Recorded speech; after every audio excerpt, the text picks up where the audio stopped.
qui vont ainsi nous permettre de débuter notre cérémonie. Je vous remercie, professeur, vous avez la parole. Merci beaucoup. Habituellement, nous avons plusieurs conférenciers et un seul modérateur, mais un seul modérateur ne pouvait pas modérer le propos des monuments. Donc j'ai demandé qu'on inverse la tendance et qu'on ait deux modérateurs pour un intervenant. Et donc, la première conférence inaugurale est celle qui sera donnée par le professeur Lazare Poimé. Il serait important que je vous présente effectivement le professeur Lazare Poimé. La présentation du professeur Lazare Poimé est en elle-même un exposé. Donc permettez que j'expose rapidement sur la présentation du professeur pendant que notre ami, le second modérateur, le professeur Yapo, prend place et le professeur Lazare Poimé prendra place au milieu de nous. Le professeur Lazare Poimé est le président honoraire de l'université Alassane Ouattara de Bouaké. Il est le professeur titulaire de chaire de l'UNESCO bioéthique et membre associé de l'Académie royale de Belgique. Le professeur Lazare Poimé a étudié, il a effectué des études doctorales à Francfort en Allemagne et à Montpellier en France. Et il a été recruté comme enseignant-chercheur à l'université de Bouaké. Il est le pionnier de l'enseignement conjoint de l'éthique, des technologies et de la biotique introduite en 1994. On est en 2025, ça fait combien d'années? Ça fait 21 ans. Donc la biotique est majeure en Côte d'Ivoire. Ça fait 31 ans, s'il vous plaît. Voilà, je ne suis pas fort en calcul. Hein. En 2010, ses travaux en biotique et son expertise mise à la disposition de l'UNESCO depuis 1997 lui ont permis d'être le titulaire de la première chaire UNESCO de biotique de l'espace francophone. De 2009 à 2021, il est élu puis nommé président de l'université de Bouaké, comme je l'ai dit. Et en 2012, ses travaux en éthique des technologies et biotiques lui ont valu d'être élu à l'Académie royale des sciences, des lettres et des beaux-arts de Belgique dans la classe technologie et société. Ça s'acclame.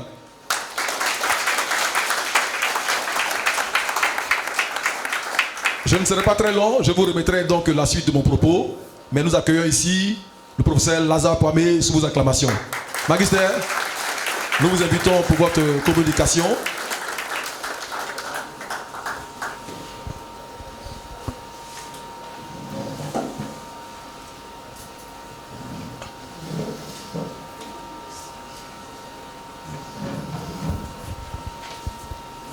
Professeur, vous avez la parole.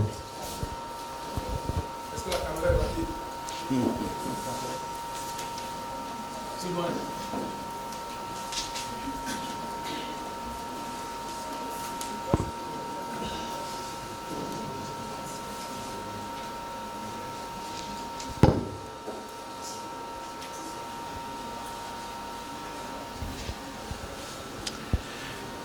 Bien, je voudrais avant tout propos féliciter les organisateurs de ce congrès. C'est bien le premier congrès mondial du transhumanisme en Côte d'Ivoire. La Côte d'Ivoire peut donc en être fière et moi je suis particulièrement fier donc de nos jeunes collègues et de tous ceux qui se sont investis pour que ce congrès se tienne en terre ivoirienne. Je voudrais saisir l'occasion pour exprimer ma singulière satisfaction d'avoir rencontré à la faveur de ce congrès un auteur que j'avais étudié quand j'étais en classe de terminale en 1981.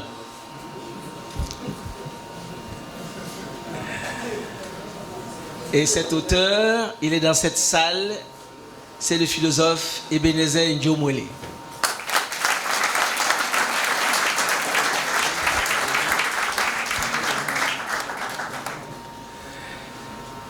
Je suis également heureux d'avoir dans cette salle un aîné qui m'a enseigné la philosophie en deuxième année l'épistémologie de façon précise. Et cette année, il est dans cette salle, c'est le professeur Nguessan Despris.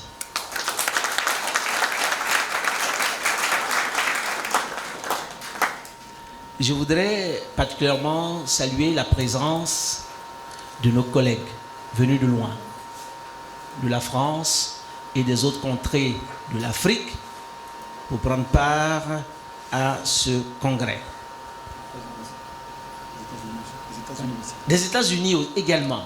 Ah, de bien loin. Je crois que ce congrès, on peut déjà dire qu'il est une réussite parfaite. Alors, je vais être peut-être tenté de prendre quelques raccourcis, étant donné que nous avons pris du retard, pour peut-être entrer dans le vif du sujet. Ah, vous voyez les éléments que je fais passer comme ça, peut-être que nous pourrions nous en passer, parce que le texte est relativement long et je ne vais pas me permettre de vous le lire ici et maintenant. Alors, on va trouver qui va nous permettre de faire un raccourci.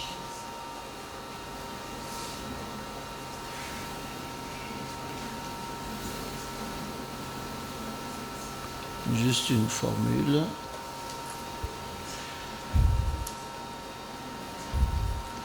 Alors, le thème de mon intervention, naturellement calqué sur le thème du congrès, c'est bien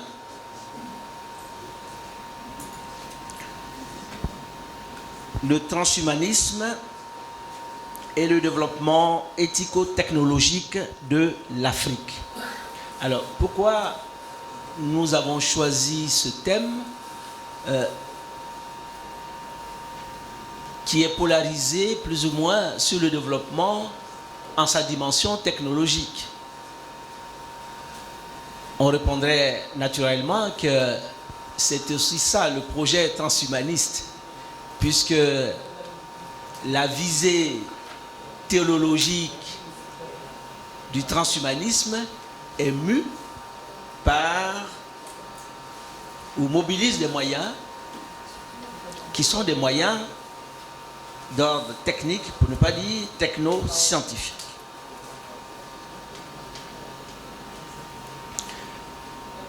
Mesdames et messieurs, chers collègues, philosophes, chers étudiants, je vais esquisser mes premiers mots en les empruntant à un philosophe qui a influencé ma pensée. C'est en même temps un bioéthicien, auteur de la nouvelle encyclopédie de bioéthique, le professeur Gilbert Autois, qui nous a quittés au moment où on préparait un colloque à Bouaké pour lequel il avait donné son accord. Alors, selon Autois,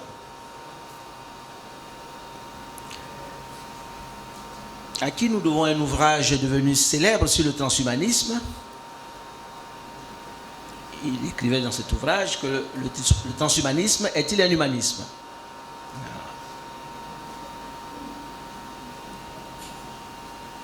Alors, il écrivait donc que la condition humaine va être radicalement changée par les technologies dans le sens d'une levée progressive de ses limitations. Maîtrise de la sénescence et longévité infinie, augmentation des capacités cognitives et morales, suppression de toute souffrance non voulue, fin du confinement sur la planète Terre. Si ces propos tendent à décrire les retombées salvatrices des biotechnologies, ils portent en eux également les germes des craintes comme on peut s'attendre des craintes légitimes que suscite le transhumanisme. Alors, craindre une réalité peut-être qu'on ne connaît pas, il faut bien qu'on en dévoile un peu le champ sémantique.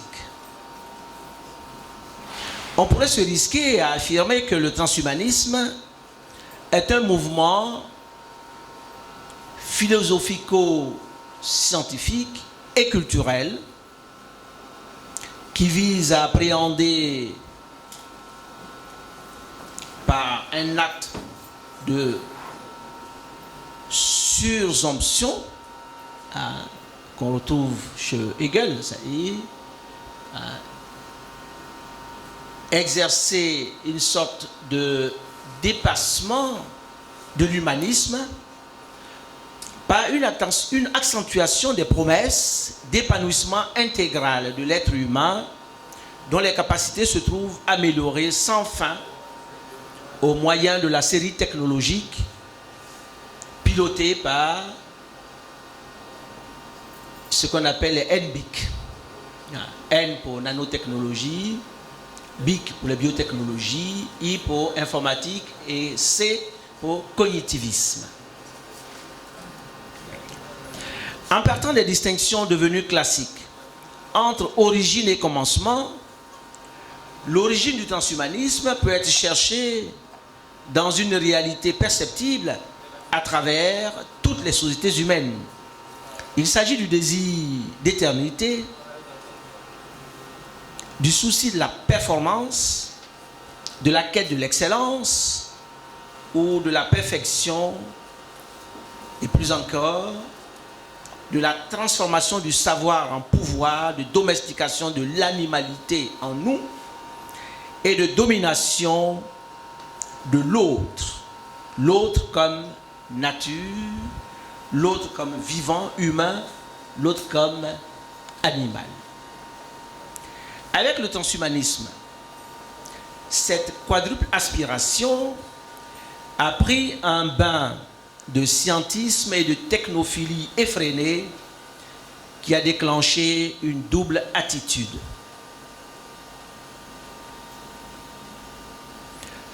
Jeter le bébé avec l'eau du bain, première attitude. La seconde, faire du bébé le propriétaire de l'eau du bain. Renvoyant chacune de ces positions à une auto-réflexion critique, nous pouvons à bon droit souligner que l'archet, au sens d'archétype, de forme archétypale, que l'archet du projet transhumaniste ne peut être revendiqué par une race, encore moins par une culture scientifique. Là, nous nous situons sur le plan de l'origine, qu'il ne faut pas confondre avec le commencement. En revanche, les théorisations de ce projet qui peuvent être datées dans l'histoire, et là c'est le commencement, à ce niveau, on peut dire que le transhumanisme est né dans une sphère précise, à des moments précis datés de l'histoire. Nous avons donc l'Américain qui est ici, donc le transhumanisme né en Amérique et qui a fait du chemin en Europe, en Amérique latine. Et tout cela pour vous dire que par rapport à l'origine, on peut toujours parcourir les différentes contrées et nous rendre compte qu'il y a une aspiration qui est lointaine et qui philosophiquement renvoie même à l'Antiquité grecque, où on retrouve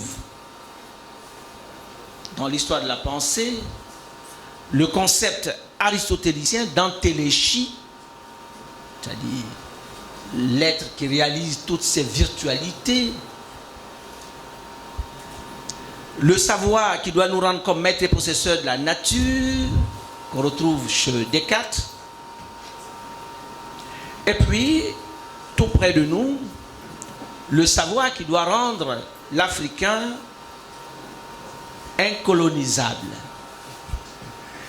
Parce qu'il aura réussi à s'emparer du secret de la domination, qui est en fait la connaissance. Et c'est cela le projet aussi transhumaniste. Ces théorisations, bien que datées, ne peuvent être considérées comme des thèses transhumanistes. D'abord, parce qu'elles n'emploient pas le transhumanisme. Aristote n'a pas employé le mot, Descartes non plus. Et même le texte auquel je fais référence, qui est un texte très ancien du philosophe Marcien Toa, qui disait comme ça qu'il faut s'emparer du secret de la domination. Le transhumanisme proprement dit a été marqué par 4 grandes figures de l'espace anglo-saxon.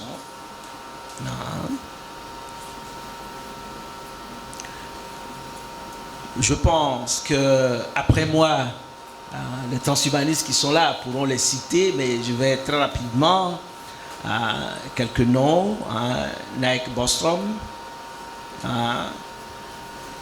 Il y a quelques noms très rapidement. Julian Huxley. Quelques noms comme ça. Alors on peut même citer également Ray Kurzweil. Alors je vais passer rapidement sur ces noms et m'attaquer à un point que j'estime être important dans la thématique qui a été suggérée. Et ce point, nous l'intitulons « Approche ». J'ai eu envie de dire épistémologique, mais je ne dirais pas épistémologique. C'est la posture épistémique du transhumanisme par rapport à la bioéthique. La bioéthique, selon Autois, est un ensemble de recherches, de discours, de pratiques généralement pluridisciplinaires et pluralistes, ayant pour objet de clarifier et, si possible, de résoudre des questions à portée éthique suscitées par la R&D biomédicale et biotechnologique. Et aujourd'hui, on pourrait ajouter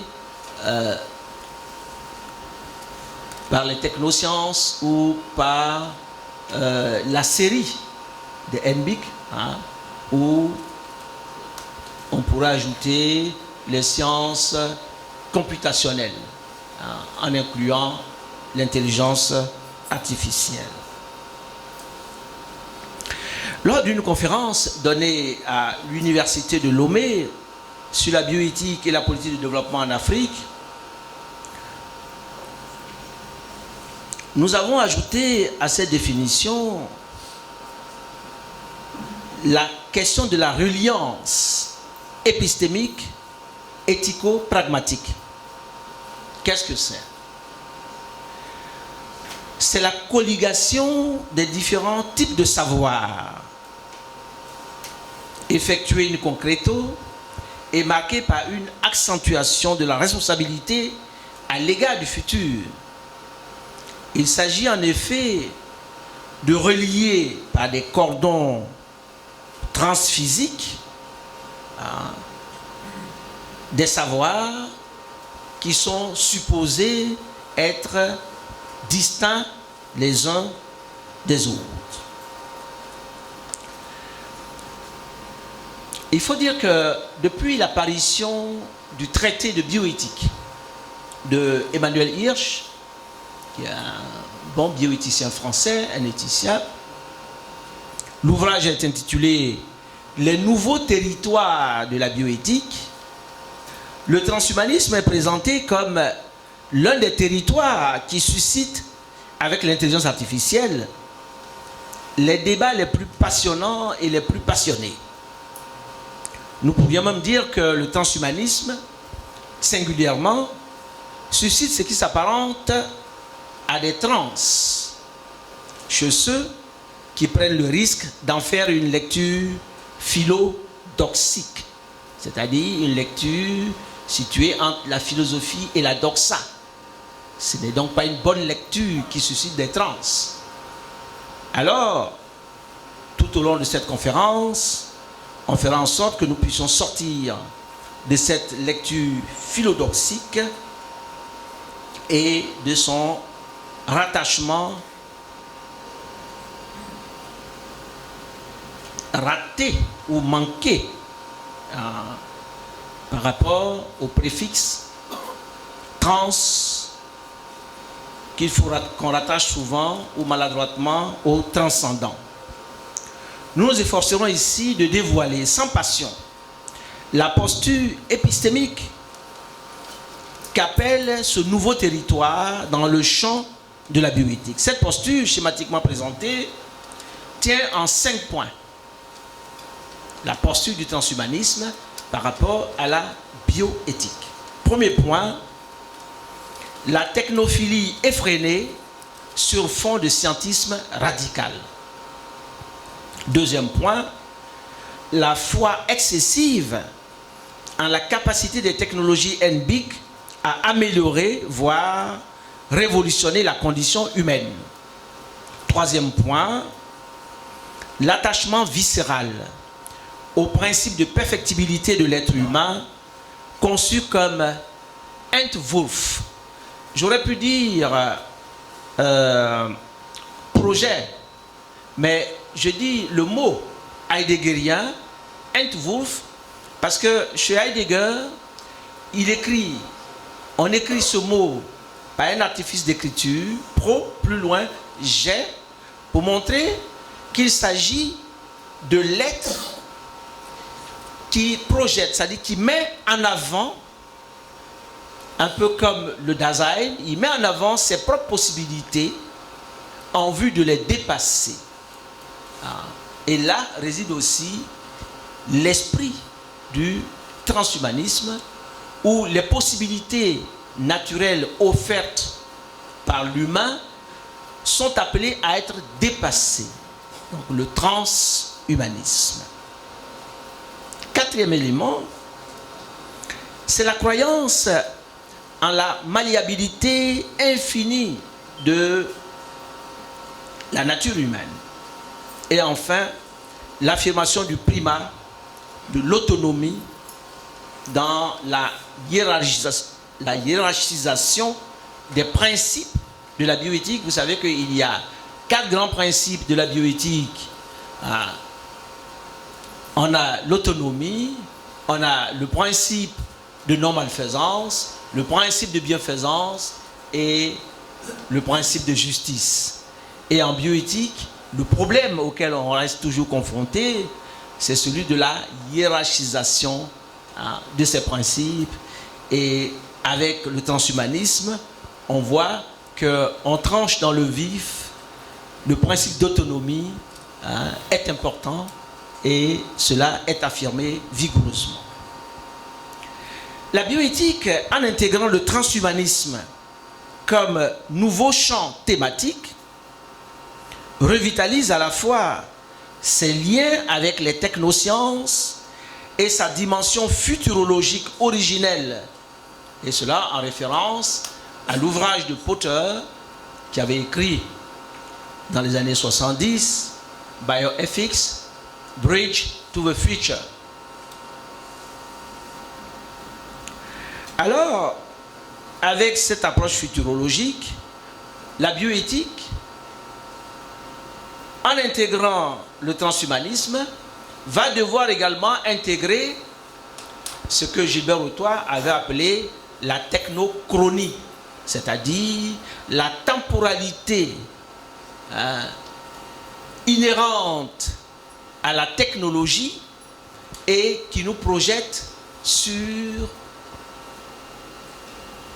des centaines, voire des milliers d'années et qui dépasse la temporalité humaine. Parce que le transhumanisme veut donc transcender notre perception du temps. Mais avec le transhumanisme, la bioéthique devra désormais repenser certaines thématiques classiques.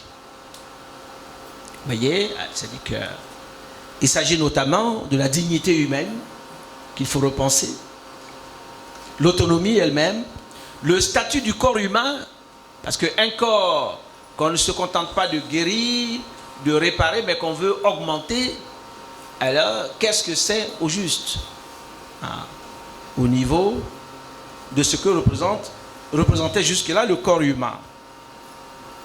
L'autre élément, c'est la sénescence, le vieillir et le mourir, et le sens même de la médecine.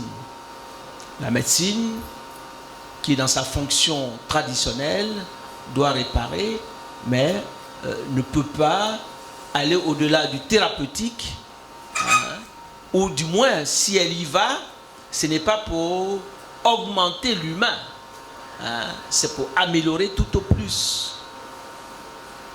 De fait, ce territoire nouveau, c'est-à-dire le transhumanisme, exige des bioéthiciens une vigilance à la fois épistémique et éthicologique accrue, qui doit permettre d'identifier dans les débats bioéthiciens les vrais et les faux problèmes.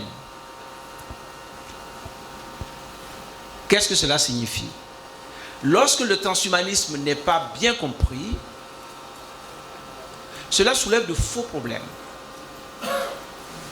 Alors, quels sont les faux problèmes qui sont soulevés et qu'on retrouve parfois dans des débats publics ou dans des ouvrages? Alors, on va d'abord commencer par peut-être les vrais problèmes. Alors, les vrais problèmes, on pourrait citer l'amélioration transhumaniste des 5 sens de l'être humain. On trouve que ça, c'est un vrai problème. Améliorer la vue, l'ouïe et tout ça, même nos facultés gustatives et tout ça, c'est bien. Alors, l'amélioration transhumaniste des 5 sens de l'homme et surtout l'amélioration de nos capacités cognitives en raison des limites des connaissances sur le cerveau humain dans ses rapports avec les comportements et les capacités humaines. La possibilité de guérir l'homme de toutes ces maladies, j'ai eu envie de dire somatiques et peut-être aussi psychosomatiques. Ça, c'est aussi un vrai problème. Un vrai. Quant aux faux problèmes, nous en avons identifié 2 principaux. La prolongation ad infinitum de la vie humaine. Est-ce qu'on peut prolonger indéfiniment, sans limite, la vie humaine? Et ça, sur cette base, vous verrez les implications. Parce que on identifie un réel imaginaire et on en fait un problème. Et on en débat. Un peu comme les métaphysiciens du Moyen-Âge qui se réunissaient pour débattre du sexe des anges. L'autre faux problème, c'est la mise à mort de la mort. Il faut mettre à mort la mort. Oubliant ainsi que même la machine la plus robuste, elle peut un jour arrêter de fonctionner. À peu près raison, un vivant. Les implications de ces faux problèmes sont nombreuses. Nous en retiendrons pour l'essentiel 5, à savoir l'amplification des craintes liées à l'explosion démographique. Donc, il y a un faux problème et ça suscite des craintes qui vont être débattues. L'appréhension du transhumanisme comme négation radicale de la finitude anthropologique. On aura l'occasion d'y arriver. Parce que c'est au nom de cette finitude que nous osons parler de quoi que ce soit. Sinon, on serait des démiurges. C'est parce qu'on n'est pas des démiurges qu'on a des aspirations. Ah. Autre point, la perception théologale du transhumanisme avec la promesse d'une vie éternelle. Ah. Quel sens aurait une vie éternelle pour un homme, pour un humain? L'altération des prémices du débat sur le vieillissement en Afrique. Et ça, c'est un point important. Je parle bien des prémices, c'est-à-dire les prémices sont altérées, les prémices du débat. Le rejet du projet transhumaniste par les bioconservateurs de tout acabit sur la base de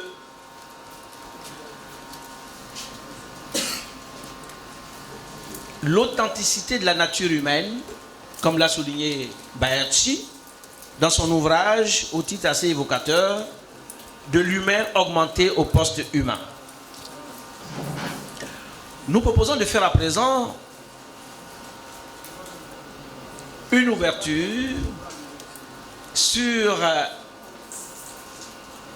le cœur du sujet qui nous réunit, c'est-à-dire le transhumanisme et la problématique du développement technologique en Afrique. Alors, nous allons partir d'une problématique générale du développement avant d'esquisser les réflexions sur le développement technologique. Développement d'une façon générale. En Afrique, comment se pose la question du développement en Afrique? Cette question est inséparable de la trilogie technique, économie, société. Son télos unanimement connu et reconnu est la satisfaction des besoins dits essentiels.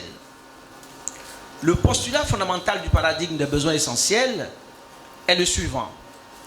Le développement n'est pas possible sans la satisfaction des besoins essentiels. Dans cette perspective, Epler, commentant Ivan Illich, relevait en substance que la seule réponse possible au sous-développement croissant du tiers-monde est la satisfaction de ses besoins essentiels.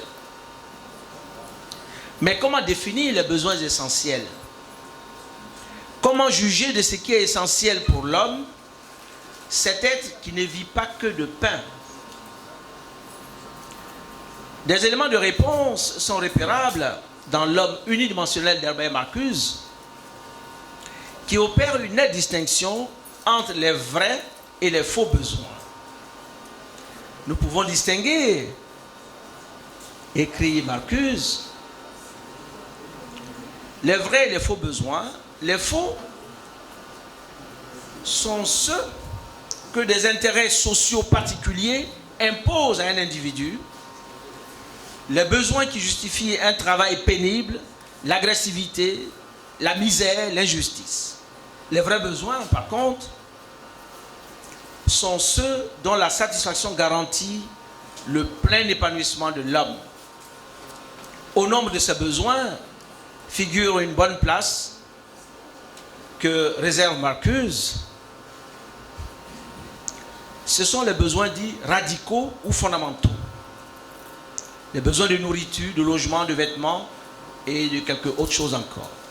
Finalement, on retiendra que les besoins essentiels, c'est-à-dire dans la problématique du développement en Afrique ou du développement de l'Afrique, ce sont donc, à proprement parler, ceux qui permettent de mener une vie authentiquement humaine.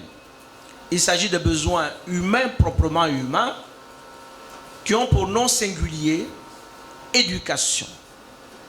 Une chose plurielle et qui, comme telle, associe l'instruction à la culture. Un examen approfondi de ces besoins a fait émerger un paradigme de développement devenu dominant, celui de la durabilité qu'on retrouve dans les grandes instances, le PNUD, l'UNESCO, qui nous parle aujourd'hui du développement durable. Une lecture transhumaniste des objectifs de développement durable qu'on appelle les ODD 17,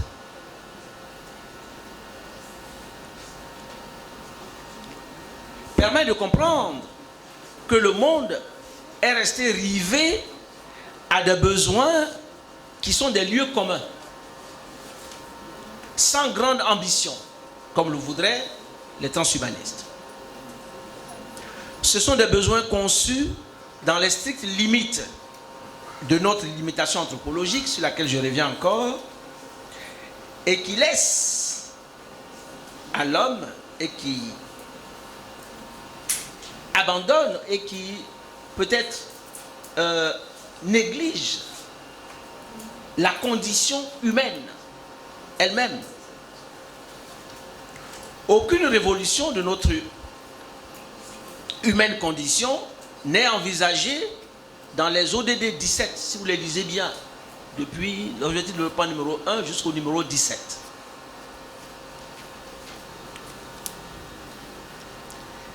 Cette dernière voie est ce que nous appelons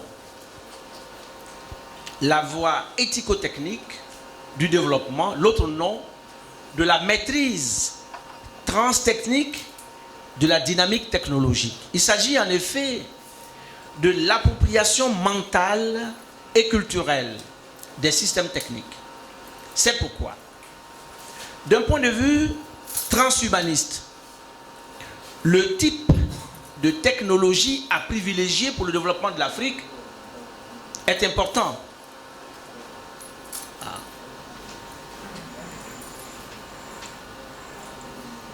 Il faut trouver la technologie la plus adéquate et conforme aux ambitions et aux projets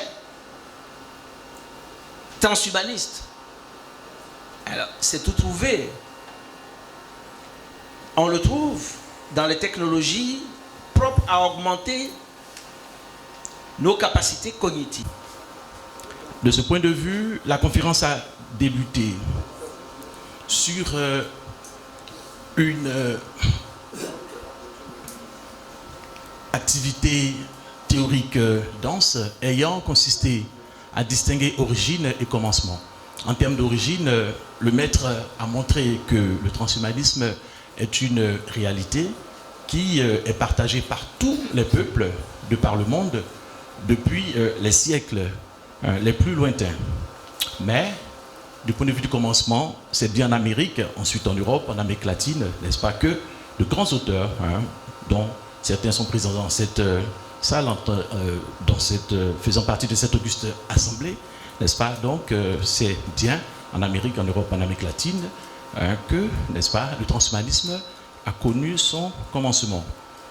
Alors, il fallait présenter cette approche de la réalité transhumanisme et le maître s'y employé à partir de 3 grands axes. Premièrement, l'approche épistémique du transhumanisme par rapport à la bioéthique.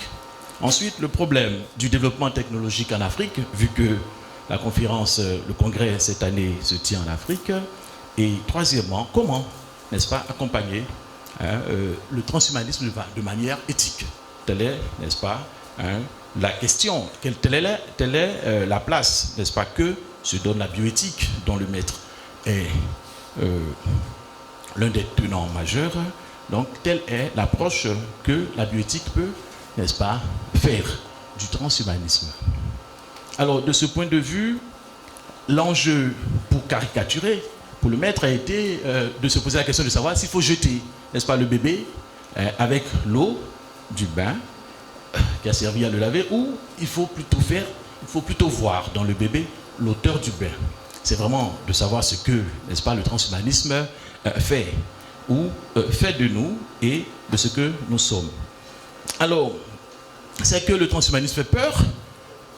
Le transhumanisme tend à nous donner des trans, mais pour quitter la doxa, pour quitter l'opinion qui ne pense pas, de manière poussée scientifiquement, le maître a bien fait voir que le transhumanisme a quelque chose de novateur. Ce qui est novateur dans la réalité transhumaniste, c'est vraiment le fait que par rapport aux objectifs, n'est-ce pas, de développement durable, qui sont promu par l'humanité aujourd'hui, en termes d'objectifs durables, au nombre des 17 objectifs durables, on ne voit pas, n'est-ce pas, une approche vraiment révolutionnaire. Et l'intérêt du transhumanisme, c'est vraiment d'ancrer, n'est-ce pas, la réflexion sur la révolution, n'est-ce pas, qu'est le transhumanisme. C'est de ce point de vue que le transhumanisme peut être présenté comme une approche décelant une portée éthico-technique majeure. Alors, mais si tel est le cas, sur les fonctions cognitives, sur nos fonctions cognitives et la question du développement, comment, n'est-ce pas, nous comporter par rapport au transhumanisme? C'est que l'un des problèmes pour l'Afrique, c'est celui du développement, mais surtout de l'éducation, n'est-ce pas? Comme le maître en a parlé dans le rapport à Kizerbo, ce grand historien africain. C'est qu'il nous faut en arriver à ce qui est essentiel, à nos besoins fondamentaux. C'est qu'il y a des faux problèmes et de vrais problèmes. Les vrais problèmes, n'est-ce pas, le maître a montré que c'est les problèmes concernent les problèmes de l'éducation. De ce point de vue, la philosophie africaine, la philosophie de l'Ubuntu, qui, n'est-ce pas, s'établit sur le fait que je suis, parce que nous sommes, a quelque chose, à son mot à dire, à quelque chose, n'est-ce pas, qui nous permet de nous conduire de manière critique vis-à-vis du transhumanisme. Il s'agit de penser l'incidence de ce que j'augmente, si tant est que le transhumanisme nous invite à quelque chose comme une humanité augmentée, n'est-ce pas? Quelle est l'incidence de ce que j'augmente en moi sur les autres? Alors, je ne vais pas être plus long, et donc de ce point de vue, la chose étant, n'est-ce pas, le décor étant planté ainsi, les conférences, n'est-ce pas, nous permettront de voir ce qu'on peut faire, et le maître a bien fait voir, n'est-ce pas, au moins 7 points majeurs qui vont permettre, n'est-ce pas, de débattre de ce que le transhumanisme est et nous apporte, n'est-ce pas, dans l'actuel. C'est l'occasion vraiment de saluer la grandeur du maître et cette auguste assemblée qui nous accueille. Je vais donner la parole au professeur Guébo Josué pour introduire notre illustre, n'est-ce pas, autre grand conférencier, tout en saluant le professeur.